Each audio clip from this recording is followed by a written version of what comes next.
नमस्कार। स्वागत है आप लोगों का। तो जो पिछला क्लास हमारा हुआ था वो हुआ था आ, अग्नि तत्व के हिसाब से हमने राशियों को तत्व में बांटा था, अग्नि पृथ्वी वायु जल।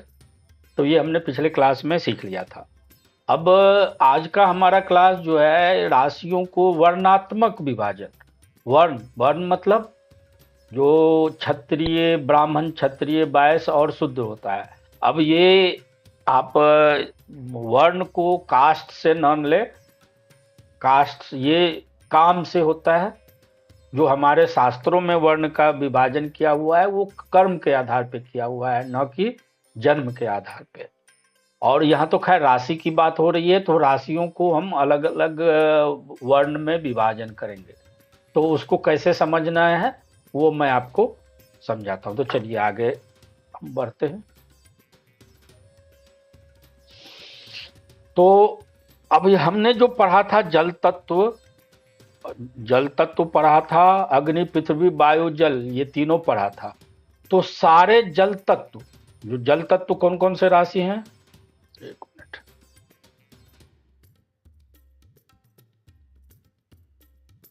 जल तत्व ब्राह्मण होते हैं। तो जल तत्व वाले राशि अब हमने पिछले क्लास में पढ़ा चुका हूं। ये हो जाएगा 4 8 12। ये जल तत्व है, मतलब ये हो गया कर्क वृश्चिक और मीन राशि, जल तत्व हो गया। इसके बाद अग्नि तत्व, ये ब्राह्मण है। मैं ये पहले लिख देता हूं, ब्राह्मण क्षत्रिय, इस तरीके से ये ब्राह्मण हो गया जल तत्व। ये हो जाएगा क्षत्रिय,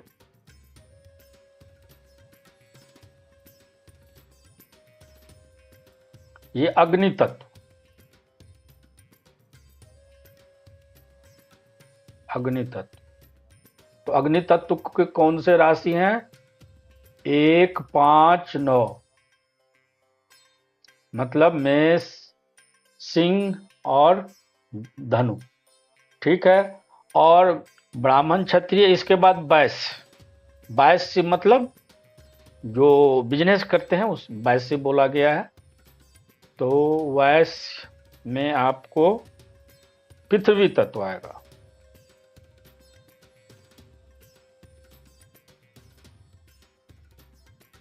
तो जितने पृथ्वी तत्व की राशि है वो वैश्य कहलाएगा। तो पृथ्वी तत्व की राशि कौन कौन से हैं, तो ये हो जाएगा 2 नंबर, 2 6 10, मीन्स वृष राशि, कन्या राशि और मकर राशि। उसके बाद शूद्र आते हैं। तो शूद्र में आ जाएगा आपको वायु तत्व। शूद्र,